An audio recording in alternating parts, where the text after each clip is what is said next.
So, a very good morning to everyone. आइए चर्चा करते हैं मन के गुण के विषय में, मन की एक लय के बारे में जिसमें मन हमें सताता है। हम इसका टॉपिक ऐसा कुछ बनाएंगे, we suffer more in imagination than reality. हम सोच में अधिक दुखी रहते हैं, अधिक सफरिंग है बनस्पत असलियत के।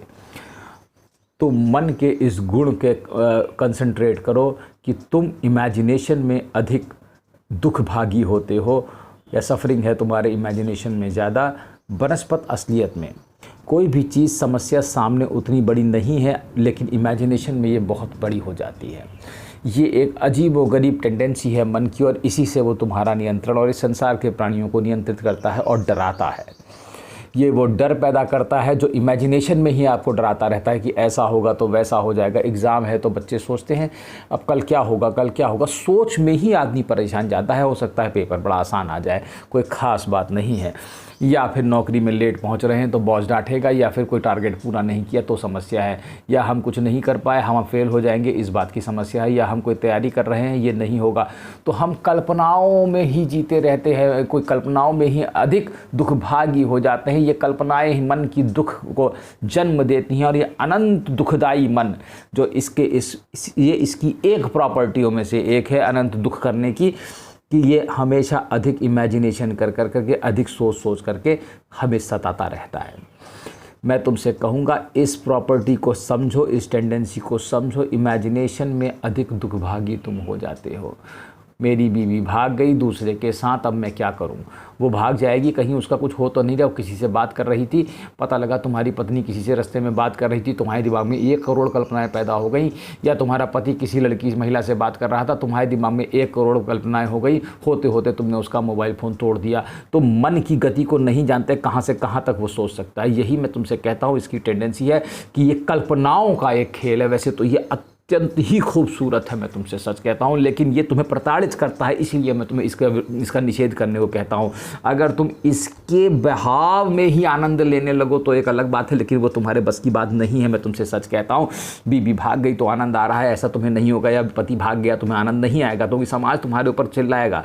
लेकिन तुम्हें उसका आनंद लेने की कला नहीं आती तो तुम छोड़ दो, तो तुम उसका विरोध करना शुरू कर दो। मैं तुमसे सच कहता हूँ, ये एक बहुत ही अद्भुत चीज़ है। मैं तुमसे फिर से कहूँगा और बड़ा गौर करना। ये मन की ये जो टेंडेंसी है, इससे अत्यधिक आनंद पृथ्वी में उत्पन्न होता है। ये एक आनंददायक प्रक्रिया है। मैं तुमसे फिर से कहूँगा, सच्चिदानंद रूपाय। जब वो स्वयं ही आनंद है तो उसकी बनाई हुई सृष्टि में आनंद होना स्वाभाविक है। मैं तुमसे कहता हूँ, तुम बेवकूफ़ हो अगर तुम सोच रहे हो कि यहाँ आनंद नहीं हो रहा है। तुमने जिसको अपनी पत्नी मान बैठे हो या पति मान बैठे हो और वो भाग गया, वो था ही नहीं कभी तुम्हारा, वो तो भाग ही गया, जैसे नारद को प्रभु ने दिखाया। तुम सोचो ये टेंडेंसी कितनी बढ़िया है। लेकिन मैं तुमसे फिर से कहूँगा, चूँकि ये तुम्हारे बस की नहीं है, तुम उसको उस तरीके से तुम नहीं सोच पाते हो, तुम उस तरीके से जीवन हमारे यहाँ पे जीवन जीने की मतलब पूरा जो सामाजिक संरचना है, ढांचा है, वो इस किस्म का नहीं बनाया गया है, इसलिए समस्या है। नहीं तो ये समस्या नहीं है। लेकिन फिर तुम अगर इसकी समस्या मानते ही हो तो मैं तुमसे सच कहता हूँ, तुम्हें कल्पना फिर तुम्हें इस गुण, मन के इस गुण या इस प्रॉपर्टी का तुम्हें निषेध करना चाहिए कि ये ज़्यादा इमेजिन कर लेता है। कई बार तुम सोचते हो यहाँ ऐसा है, जैसे तुम इसको ऐसे समझो, तुम रेस्टोरेंट में खाना खाने जाते हो तो तुम्हें पड़ोसी का खाना हमेशा अच्छा क्यों लगता है? यही इसी गुण के कारण लगता है, क्योंकि इसकी एक प्रॉपर्टी ही बना दी गई है। क्योंकि तुम कल्पना कर लेते हो ज़्यादा अच्छा खा रहा है, जबकि वास्तव में ऐसा कुछ नहीं हो रहा होता है। वो तो खा रहा है, पता नहीं, हो सकता है तुम अच्छी चीज़ खा रहे हो पर तुम बगल वाले की प्लेट में ज़रूर ये अच्छा खा रहा होगा।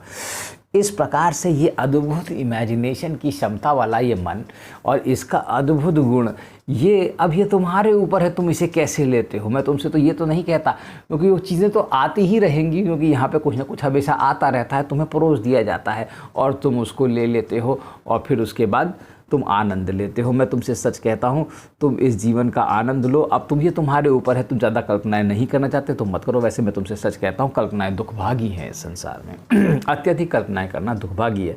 वैसे विचारों को कल्पनाओं में आनंद लेना और उससे ऊपर बढ़ना भी एक कला है। इसका एक पॉजिटिव इम्पैक्ट भी है, ऐसा कुछ नहीं है। इमेजिनेशन का एक पॉजिटिव इम्पैक्ट भी है कि हम और अच्छा सोचें और हम अच्छा कर सकते हैं। तो इस बारे में तुम विचार करो और सोचो और कल्पना करो, ठीक है। अब तुम्हें जो पसंद हो तुम इनमें से कर लो। अगर तुम इसके अंदर इसके इमेजिनेशन का आनंद लेने की कला सीख रहे हो तो तुम उसमें निपुण हो जाओ। अगर तुम्हें लगता है कि तुम दुखभागी होते हो, तुमसे वो नहीं हो सकता पहला वाला, तो तुम ये कर लो कि तुम इसको कम कर लो, ज़्यादा कल्पनाएं मत करो, ठीक है। तो अब जैसी तुम्हारी इच्छा हो मैं तुम्हारे ऊपर छोड़ देता हूँ। वैसे तो मैं तुमसे सच कहता हूँ, ये पूरा संसार ही एक कल्पना है, इसलिए ये अद्भुत है। धन्यवाद।